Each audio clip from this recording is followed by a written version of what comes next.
دعا کرتے وقت انسان کو حمد و ثنا کے ساتھ آغاز کرنا چاہیے، یعنی اللہ سبحانہ وتعالیٰ کی تعریف کرنی چاہیے، نبی صلی اللہ علیہ وسلم پر درود شریف پڑھنا چاہیے، اور اس کے بعد اپنی عرض رکھنی چاہیے. تو جس دعا کے آگے پیچھے درود شریف پڑھ لیا جائے وہ دعا بھی قبول ہوتی ہے.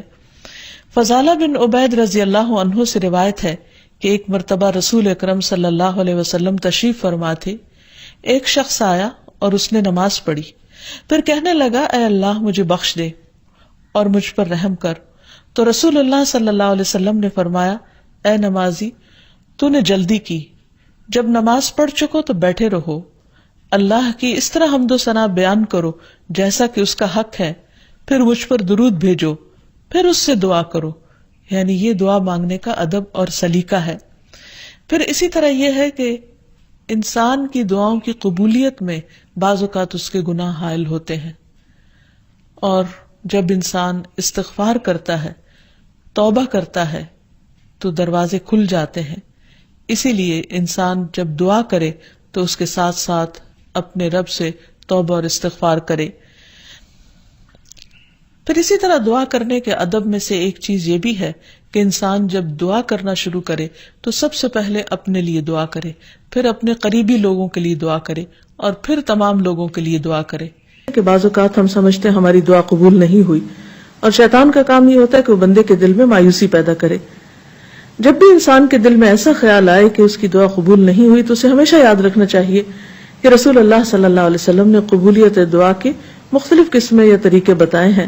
ایک تو یہ کہ جو کچھ انسان مانگتا ہے اس کو وہ مل جائے، یا پھر یہ کہ وہ تو نہ ملے لیکن اس کے برعکس اس کے بدلے میں اس کی کسی مصیبت یا مشکل کو اس سے دور کر دیا جائے یا آنے سے روک دیا جائے.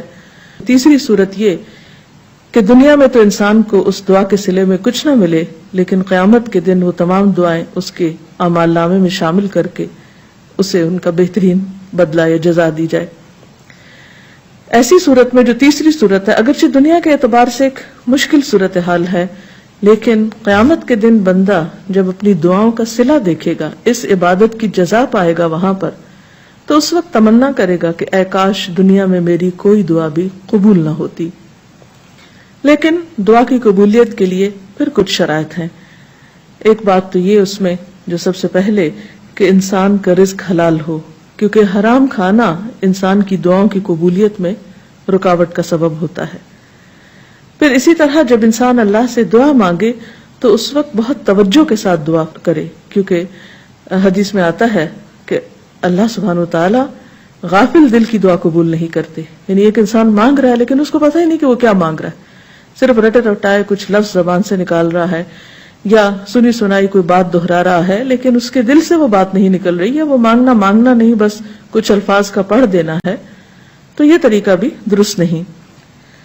پھر اسی طرح ہم دیکھتے ہیں کہ دعا سے بڑھ کر کوئی چیز اللہ کے ہاں معزز نہیں. حدیث میں آتا ہے لیس شیء اکرم علی اللہ من الدعاء، کہ اللہ کے نزدیک دعا سے زیادہ عظمت والا کوئی عمل نہیں. ایک اور حدیث میں آتا ہے ولا يرد القضاء الا الدعاء ولا يزيد في العمر الا البر، کہ تقدیر کو دعا کے علاوہ کوئی چیز نہیں بدل سکتی. یعنی انسان کی جو تقدیر ہے، جو لکھی ہوئی ہے، اس میں تبدیلی دعا کی وجہ سے ہو سکتی ہے، کیونکہ اللہ تعالیٰ کے ہاتھ میں ہے سب کچھ. یمحو اللہ ما یشاء ویثبت، جو چاہتا ہے اللہ مٹا دیتا ہے اور جو چاہتا ہے ثابت کر دیتا ہے، لکھ دیتا ہے. تو بات یہ ہے کہ انسان کو ہمیشہ مانگتے رہنا چاہیے اور پورے جزم کے ساتھ، ارادے اور عزم کے ساتھ مانگنا چاہیے. کبھی یہ نہیں کہنا چاہیے کہ اگر تو چاہے تو قبول کر لے، نہیں چاہے تو نہ کرے. نہیں، انسان دعا مانگتے وقت پورا یقین رکھے کہ اللہ تعالیٰ اس کی دعا قبول کر سکتا ہے، اور واقعی قبول کرتا ہے، کیونکہ حدیث میں آتا ہے رسول اللہ صلی اللہ علیہ وسلم نے فرمایا ان ربکم حی کریم یستحیی من عبدہ اذا رفع یدیہ الیہ فیردہما صفرا، تمہارا رب بڑا حیا کرنے والا اور سخی ہے، جب بندہ اس کے حضور ہاتھ اٹھاتا ہے تو انہیں خالی لوٹاتے ہوئے اسے شرم آتی ہے. یعنی اللہ تعالیٰ جو مالک الملک ہے، تمام خزانے اس کے ہاتھ میں ہیں. وَلِلَّهِ خَزَائِنُ السَّمَاوَاتِ وَالْأَرْضِ، آسمان و زمین کے سارے خزانوں کی کنجیاں اس کے پاس ہیں، ان کا مالک وہ ہے. لہٰذا ایسا نہیں کہ کبھی انسان کی دعا قبول نہ ہو تو اس کا سبب یہ ہو خدا نخواستہ کہ وہ دینے پہ قادر نہیں، وہ دیتا ہے اور وہ خالی ہاتھ نہیں لوٹاتا بندے کو. بس صرف فرق یہ ہے کہ قبولیت کے کئی طریقے ہو سکتے ہیں، اور خاص طور پر اگر بندہ مانگتا نہیں ہے تو یہ چیز اس کو ناپسند ہے، اس پر وہ ناراض ہوتا ہے، کیونکہ اللہ بندے سے یہ چاہتا ہے کہ بندہ اپنے رب کا شکر ادا کرتا رہے، اس سے مانگتا رہے، کیونکہ اللہ نے بندوں کو اپنی عبادت کے لیے پیدا کیا ہے. اگر بندے سب نعمتیں اس سے پا کر اس سے بے نیاز ہو جائیں تو یہ چیز اللہ تعالیٰ کو پسند نہیں. خصوصیت کے ساتھ جیسے دعا کی قبولیت کے اوقات ہیں، مثلا آذان سن کر اس کا جواب دینے کے بعد دعا قبول ہوتی ہے، تہجد کے وقت کی یعنی رات کا آخری پہر جو ہوتا ہے اس وقت دعا قبول ہوتی ہے. پھر اسی طرح عبادات کے بعد جیسے نماز کے بعد، قرآن پاک پڑھنے کے بعد، پھر روزہ کھلنے کے وقت، اسی طرح حج عمرے کے جو مختلف مناسک ہیں ان کی ادائیگی کے دوران، کعبۃ اللہ پر پہلی نظر پڑتے ہوئے. اس کے بہت سے ایسے مواقع کتابوں میں آپ پڑھ سکتے ہیں کہ جس میں انسان کی دعا رد نہیں ہوتی، قبول کر لی جاتی ہے. تو اس میں اگر انسان تھوڑی دیر کے لیے ارادتاً یکسوئی اختیار کرے تو انشاءاللہ اس کو فائدہ ہوگا. مثلا رات کے آخری حصے میں دعائیں بہت قبول ہوتی ہیں. حدیث میں آتا ہے رسول اللہ صلی اللہ علیہ وسلم نے فرمایا، ہمارا رب تبارک و تعالی ہر رات کو اس وقت آسمان دنیا پر آتا ہے جب رات کا آخری تہائی حصہ رہ جاتا ہے. وہ کہتا ہے کوئی مجھ سے دعا کرنے والا ہے کہ میں اس کی دعا قبول کر لوں؟ کوئی مجھ سے مانگنے والا ہے کہ میں اسے عطا کر دوں؟ کوئی مجھ سے بخشش طلب کرنے والا ہے کہ میں اسے بخش دوں؟ یعنی اگر کوئی اس وقت مجھ سے دعا کرے گا تو میں ضرور اس کی دعا قبول کر لوں گا. لیکن عموماً رات کے آخری حصے میں انسان گہری نیند میں چلا جاتا ہے اور یہ قبولیت کا وقت اس سے کھو جاتا ہے.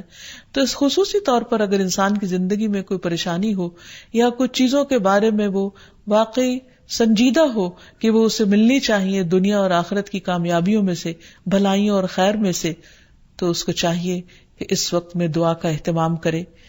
نبی صلی اللہ علیہ وسلم نے یہ بھی فرمایا کہ تمام اوقات سے زیادہ بندہ پچھلی رات میں اپنے رب کے قریب ہوتا ہے، پس اگر تم سے ہو سکے تو تم اس گھڑی میں اللہ کو یاد کرنے والوں میں سے بن جاؤ تو ضرور بن جاؤ.